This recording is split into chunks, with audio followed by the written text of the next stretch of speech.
CM కావాలన్నటువంటిది, Lokesh నాయకత్వం వహించాలన్నటువంటిది దాంట్లో భాగంగా జరుగుతున్నటువంటిదే.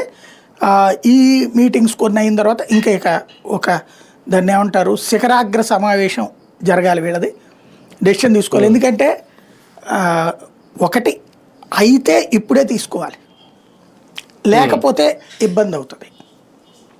అంటే ఎన్నికల ముందు ప్రకటిస్తే కుదరదు, అంటే ఇబ్బంది అవుతుంది. అప్పుడు ఏదన్నా ఒకవేళ ప్రాబ్లమ్స్ వచ్చినా గిచ్చినా అన్నీ కూడా ఇప్పుడైతే సెటరేట్ చేసుకోవచ్చు. మేబీ ఒక 6-7 నెలల్లో సెట్ చేసుకుంటారేమో అనుకుంటున్నాను.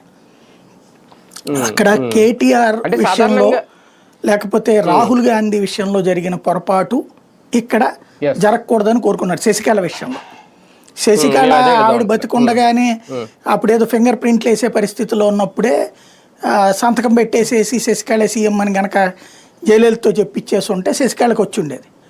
బట్ స్వయంగా జయలలితే సంతకం పెట్టి మరీ పళనిస్వామిని కూర్చోబెట్టి వెళ్ళింది కాబట్టి ఏం చేయలేకపోయింది. అట్లాగే కేటీఆర్ విషయంలో చూసుకుంటే క్లియర్గా కేటీఆర్ని అనౌన్స్ చేయలేదు. సీఎంగా చేస్తుంటే మాజీ సీఎం హోదాలో ఎక్స్పీరియన్స్డ్ పర్సన్ ఒకడు ఉండేవాడు బీఆర్ఎస్కి. కానీ వాస్తవంగా నడిపింది ప్రభుత్వాన్ని కేటీఆరే. కానీ కేసీఆర్ అతనికి ఆ హోదాని ఇవాళ ఇప్పుడు మళ్ళీ తను పోరాడి సాధించుకోవాలి. ఇంకోటి కేసీఆర్ నీడ ఉన్నంత వరకు కేటీఆర్కి సీఎం ఛాన్స్ వస్తుందా అనే సందేహం ఉంటుంది.